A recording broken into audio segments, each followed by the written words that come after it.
আসসালামু আলাইকুম। বাংলা সংবাদে সবাইকে স্বাগত জানাচ্ছি। আমি চিন্তিয়া হক। শুরুতেই সংবাদ শিরোনাম। পালানোর সময় শেখ হাসিনা বলেছেন আগরতলা কতদূর, বলছেন রিজভী। এদিকে বিজয়কে নস্যাৎ করতে আওয়ামী লীগ দিল্লি বসে ষড়যন্ত্র করছে, বলছেন মির্জা ফখরুল। জানাবো শেখ হাসিনা সরকারের পতনের পর গতি বেড়েছে রেমিটেন্সে। দীপুমণি সহ 5 জনের ব্যাংক হিসাব জব্দ। এবং সর্বশেষ জানাবো পুলিশকে ঢাল হিসেবে ব্যবহার করা হয়েছে ফারুক-ই-আজম।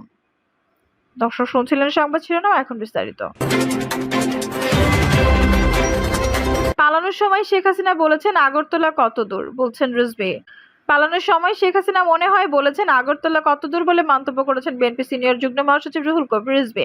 রিজভী বলেছেন, আমরা যেটা শুনেছি 5 আগস্ট শেখ হাসিনা যখন হেলিকপ্টারে করে পালাচ্ছিলেন, পাইলটকে মনে হয় বলেছেন আগরতলা কতদূর, আগরতলা কতদূর।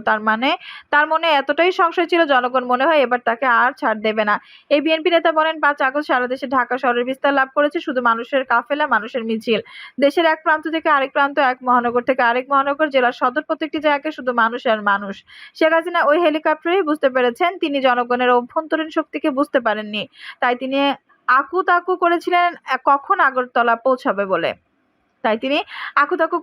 কখন আগরতলা পাবো, কখন নিরাপদে নামবো। তিনি বলেন, শেখ হাসিনা চেয়েছেন বিচার প্রাঙ্গণে যুবলীগ ও ছাত্রলীগের বিচারপতি থাকতে হবে। যারা ছাত্রলীগের ক্যাডার ছিল তাদের তিনি পুলিশে ঢুকিয়েছেন, তাদের গুরুত্বপূর্ণ কাজ দিয়েছেন। তারা শেখ হাসিনার ইচ্ছা পূরণ করার জন্য যা কিছু করার দরকার তাই করেছেন। বিএনপির বড় বড় নেতাকে পুলিশ হেফাজতে নিয়ে শারীরিকভাবে নির্যাতন করা হয়েছে, বিনা দ্বিধায় সেসব কাজ করেছেন পুলিশ কর্মকর্তারা। আমরা সবাই তাদের নাম জানি।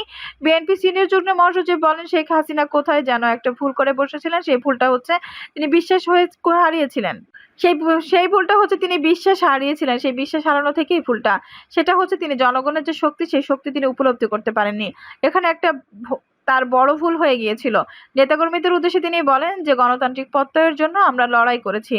আমাদের এত লোক শহীদ হয়েছেন, বৈষম্য বিরোধী আন্দোলনে কচি বাচ্চারা যে অকাতরে জীবন দিয়েছেন। পুলিশের সেই ভাইরাল বক্তব্যে স্পষ্ট হয়ে উঠেছে, একটা মারি সেখানে আর একজন এসে দাঁড়িয়ে যায়। সুচিন্তিতভাবে আমাদের কাজ করতে হবে। রিজভী বলেন, আমরা কোনো মিডিয়া ভাঙতে চাই না, কোনো মিডিয়া যেন আমাদের দ্বারা আতঙ্কিত না হয়। মানুষ যেন আমাদের উপর নির্ভয়ে আস্থা রাখতে পারে। বাংলাদেশে যারা জাতীয়তাবাদে বিশ্বাস করে, যারা শহীদ প্রেসিডেন্ট জিয়াউর রহমান, বেগম খালেদা জিয়া, তারেক রহমানকে বিশ্বাস করে, মান্য করে, তাদের নীতি আদর্শকে অনুসরণ করে, তারা হবে জনগণের একটা নিরাপত্তার বেষ্টনী। বিজয়কে নস্যাৎ করতে আওয়ামী লীগ দিল্লি বসে ষড়যন্ত্র করছে, বলছেন মির্জা ফখরুল। ছাত্র জনতা বিজয়কে নস্যাৎ করে দিতে আওয়ামী লীগ দিল্লি বসে ষড়যন্ত্র করছে বলে অভিযোগ করেছেন বিএনপি মহাসচিব মির্জা ফখরুল ইসলাম আলমগীর। তিনি বলেন, ছাত্র জনতার বুকের রক্তের উপর অর্জিত বিজয়কে ম্লান করে দেওয়ার জন্য বিভিন্ন অপকর্মে যারা জড়িত হয়েছেন, দেশ প্রেমিক নয় দেশদ্রোহী, তাদেরকে রুখে দিতে হবে। আরেকটি সংগ্রামের মধ্য দিয়ে তাদেরকে পরাজিত করতে হবে। আমাদের সন্তানদের বুকের রক্তের মাধ্যমে যে স্বাধীনতা পেয়েছি তা আমরা নষ্ট হতে দিতে পারি না। এক ফ্যাসিবাদ গেছে, আরেক নয়া ফ্যাসিবাদকে আমরা আমদানি করতে পারি না। ওই আওয়ামী লীগ আজকে দিল্লিতে বসে ষড়যন্ত্র করছে বাংলাদেশের বিজয়কে ভণ্ডুল করে দিতে। স্পষ্ট করে বলতে চাই, বাংলাদেশের জনগণের যে শত্রু, যাকে পালিয়ে যেতে হয়েছে, তাকে আশ্রয় দিয়ে ভারত জনগণের ভালোবাসা পেতে পারে বলে আমি মনে করি না। বিএনপি মহাসচিব বলেন, ছাত্র জনতার এমন গণ আন্দোলন ৭১-এ দেখেছি আর ২৪-এ দেখলাম, যেখানে তরুণ প্রজন্ম বুকের তাজা রক্ত ঢেলে দিয়েছে। এখনো আমরা স্বাধীন হয়েছি ঠিকই, কিন্তু স্থিতিশীল হতে পারিনি। এখনো গণতন্ত্রকে সেভাবে প্রতিষ্ঠিত করতে পারেনি। বর্তমান অন্তর্বর্তী সরকারকে সকলের সহযোগিতা করতে হবে। তারা অল্পের সময়ের ভেতর ধ্বংস হয়ে যাওয়া এই রাষ্ট্রকে টেনে তোলার চেষ্টা করেছে। এ সময় কোনো নেতিবাচক কাজ করা ঠিক হবে না। আমরা অতীতের মতো সফল হব। একটি নিরপেক্ষ নির্বাচনের মাধ্যমে প্রতিদ্বন্দ্বিতামূলক একটা পার্লামেন্ট গঠন করতে পারবো। ৩১ দফায় আমরা সংস্কারের কথা বলেছি, ছাত্র নেতারাও সংস্কারের কথা বলেছে। এই সংস্কারকে আমরা স্বাগত জানাই। আজকে যে নতুন অধ্যায় সূচনা হয়েছে তাকে বরণ করে নিতে হবে। শেখ হাসিনা সরকারের পতনের পর গতি বেড়েছে রেমিটেন্সে। চলতি আগস্ট মাসের প্রথম সপ্তাহে দেশে রেমিটেন্সে আসা থমকে গেলেও শেখ হাসিনা সরকার পতনের পর গতি বেড়েছে। আগস্টের প্রথম ১৭ দিনে দেশে বৈধ পথে ১১,৪২,২০,০০০ মার্কিন ডলার রেমিটেন্স এসেছে। এর মধ্যে ৪ আগস্ট থেকে ১০ আগস্ট পর্যন্ত এসেছে ৩৮,৭১,২০,০০০ ডলার এবং ১১ থেকে ১৭ আগস্ট পর্যন্ত এসেছে ৬৫,১৪,০০,০০০ ডলার। এদিকে ছাত্র জনতার অবিস্মরণীয় অভ্যুত্থানের মুখে গত ৫ আগস্ট প্রধানমন্ত্রীর পদ থেকে পদত্যাগ করে দেশ ছাড়েন শেখ হাসিনা। এর মাধ্যমে টানা ১৬ বছরের আওয়ামী লীগ নজিরবিহীন দুঃশাসন ও স্বেচ্ছাচারিতার অবসান ঘটে। এরপর আবার দেশ গঠনে বৈধ পথে রেমিটেন্স পাঠানোর বিষয়ে ক্যাপ্টেনই শুরু করেন অনেক প্রবাসী বাংলাদেশিরা। এর ফলে আবারও প্রবাসী আয় এখন বাড়তে শুরু করেছে। কেন্দ্রীয় ব্যাংকের তথ্য পর্যালোচনা করে দেখা গেছে, চলতি আগস্ট মাসের 17 আগস্ট পর্যন্ত দেশে যে পরিমাণ রেমিটেন্স এসেছে, এর মধ্যে রাষ্ট্রায়ত্ত ব্যাংকগুলোর মাধ্যমে $15,29,50,000, বিশেষায়িত একটি ব্যাংকের মাধ্যমে $3,76,90,000, বেসরকারি ব্যাংকগুলোর মাধ্যমে এসেছে $94,14,30,000 এবং বিদেশি ব্যাংকগুলোর মাধ্যমে এসেছে $21,50,000। গত জুলাইয়ে কোটা সংস্কার নিয়ে শিক্ষার্থীদের আন্দোলনে সৃষ্ট পরিস্থিতি, দেশজুড়ে সংঘাত, সংঘর্ষ, কারফিউ ও ইন্টারনেট বন্ধের প্রেক্ষাপটে বৈধ পথে রেমিটেন্স পাঠাবে না বলে হুমকি দেন প্রবাসীরা। আন্দোলনে নিহত ব্যক্তিদেরকে কথা বলে প্রতিবাদ হিসেবে দেশে বৈধ পথে ব্যাংকিং চ্যানেলে রেমিটেন্স না পাঠানোর বিষয়ে ক্যাম্পেইন করেন অনেক প্রবাসী, যার প্রভাব পড়েছিল প্রবাসী আয়। কেন্দ্রীয় ব্যাংকের তথ্য অনুযায়ী 2024-25 অর্থবছরের প্রথম মাস জুলাই থেকে $190 কোটি মার্কিন ডলারের রেমিটেন্স দেশে পাঠিয়েছেন প্রবাসীরা, যা ছিল গত 10 মাসের মধ্যে সর্বনিম্ন। এছাড়া চলতি বছরের জুন মাসের তুলনায় জুলাই মাসে রেমিটেন্স কমেছে $63,20,00,000। জুন মাসে রেমিটেন্স এসেছিল $254,16,00,000 মার্কিন ডলার।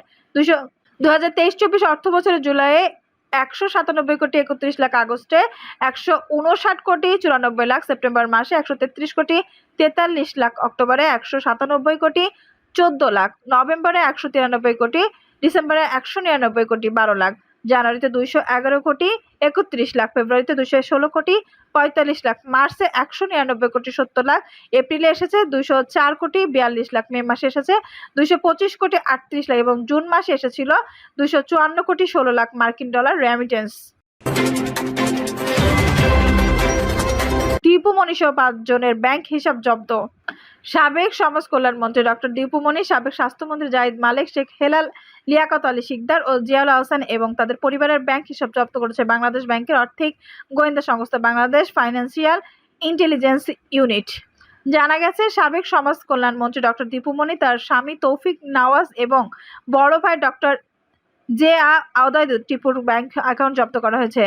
তার স্বামী তৌফিক নেওয়াজ এবং বড় ভাই ডক্টর জে.আর. ওয়াদুদ টিপুর ব্যাংক অ্যাকাউন্ট জব্দ করা হয়েছে। একই সঙ্গে তাদের মালিকানাধীন ব্যবসা প্রতিষ্ঠানের ব্যাংক হিসেবে লেনদেনের স্থগিত করা হয়েছে। সাবেক স্বাস্থ্য পরিকল্পনা মন্ত্রী জাহিদ মালেক স্বপনের ব্যাংক অ্যাকাউন্ট জব্দ করা হয়েছে। একই সঙ্গে তার ছেলে মেয়ের এবং তাদের মালিকানাধীন ব্যবসা প্রতিষ্ঠানের ব্যাংক হিসেবে লেনদেন স্থগিত করা হয়েছে। সাবেক প্রধানমন্ত্রী শেখ হাসিনা চাচাতো ভাই সাবেক সংসদ সদস্য শেখ হেলাল উদ্দিন ও তার ছেলে শেখ শারহান নাসেবের ব্যাংক অ্যাকাউন্ট জব্দ করা হয়েছে। একই সঙ্গে তাদের মালিকানাধীন ব্যবসা প্রতিষ্ঠানের ব্যাংক হিসেবে লেনদেন স্থগিত করা হয়েছে। কেন্দ্রীয় ছাত্রলীগের সাবেক সভাপতি এবং অতীশ দীপঙ্কর বিজ্ঞান ও প্রযুক্তি বিশ্ববিদ্যালয়ের ট্রাস্টি বোর্ডের চেয়ারম্যান ও আলী শিকদার ওরফে লিয়াকত আলী শিকদারের ব্যাংক অ্যাকাউন্ট জব্দ করা হয়েছে। একই সঙ্গে তার স্ত্রী মাহমুদা আলী শিকদার এবং তাদের মালিকানাধীন ব্যবসা প্রতিষ্ঠান কম্পিউটার ওয়ার্ড বিডির ব্যাংক হিসাবে লেনদেন স্থগিত করা হয়েছে। এছাড়া গুম খুনের মাস্টার মাইন্ড, ফোন কলে আড়িপাতা মানুষের ব্যক্তিগত আলাপ রেকর্ড ও ফাঁস করা সেনাবাহিনীর চক্রচ্যুত মেজর জেনারেল জিয়াউল আহসানের ব্যাংক অ্যাকাউন্ট জব্দ করা হয়েছে। একই সঙ্গে তার স্ত্রী, সন্তান এবং তাদের মালিকানাধীন ব্যবসা প্রতিষ্ঠানের ব্যাংক হিসাবের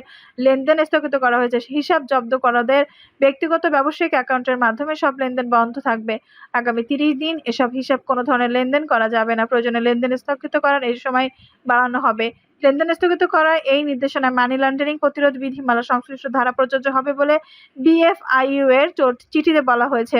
ডিএফআইইউ এর চিঠিতে বলা হয়, কোনো হিসাব স্থগিত করা হলে হিসাব সংশ্লিষ্ট তথ্য বা দলিল, যেমন হিসাব খোলার ফর্ম, কেওয়াইসি ও লেনদেন বিবরণ ইত্যাদি চিঠি দেওয়ার তারিখ থেকে 5 কার্য দিবসের মধ্যে তাদের কাছে পাঠানোর জন্য ব্যাংক ও আর্থিক প্রতিষ্ঠানগুলোকে বলা হয়েছে।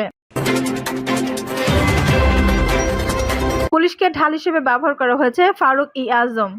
অভ্যুত্থান দমনে ছাত্র জনতার বিরুদ্ধে পুলিশকে ঢাল হিসেবে ব্যবহার করা হয়েছে বলে মন্তব্য করেছেন অন্তর্বর্তী সরকারের মুক্তিযুদ্ধ বিষয়ক উপদেষ্টা ফারুক-ই আজম বীর প্রতীক।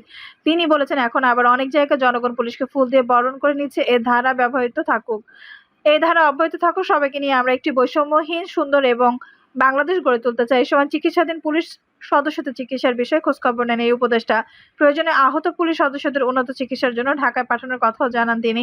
ফারুক-ই আজম বলেন, আন্দোলনে আহত সাপেক্ষে সুচিকিৎসা দেওয়া এবং নিহতদের পরিবারকে পুনর্বাসনের বিষয়ে সরকারের পরিকল্পনা আছে। আন্দোলনের সব দলিল রচনা করা হচ্ছে। পুরো আন্দোলনকে আর্কাইভ করা হবে। এ সময় তার সঙ্গে নগর পুলিশের কমিশনার মোহাম্মদ সাইফুল ইসলাম ও জেলা প্রশাসক আবুল বাশার মোহাম্মদ ফখরুজ্জামান উপস্থিত ছিলেন। পরে চট্টগ্রামের হাটহাজারী ফারহাদাবাদে বাবা মায়ের কবর জিয়ারত করেন এই উপদেষ্টা। এ সময় তিনি বলেন, ছাত্ররা শুধু আমাদের অনুপ্রাণিত করেনি, বরং আমাদের আশেপাশের দেশ ভারত, পাকিস্তান, শ্রীলঙ্কা এবং মিয়ানমার সহ অনেক দেশকে আলোকিত করেছেন। গণমাধ্যমে দলীয়করণ প্রসঙ্গে উপদেষ্টা বলেন, গত 15 বছর ধরে টিভি দেখিনি। টিভি খুললেই সব মিথ্যা খবর, সে কারণে টিভি দেখতাম না। অন্যায়ের প্রতিবাদ মানুষ করবে, এটাই তার সহজাত এবং সংবিধান প্রদত্ত অধিকার। দর্শক, এই ছিল এখনকার সর্বশেষ সংবাদ। নিউজটি ভালো লাগলে অবশ্যই একটা লাইক দিন, কমেন্টে আপনার মূল্যবান মতামত জানান। সবসময় আমাদের পাশে থাকতে সাবস্ক্রাইব করে বেল বাটনটি অন করে রাখুন। ধন্যবাদ।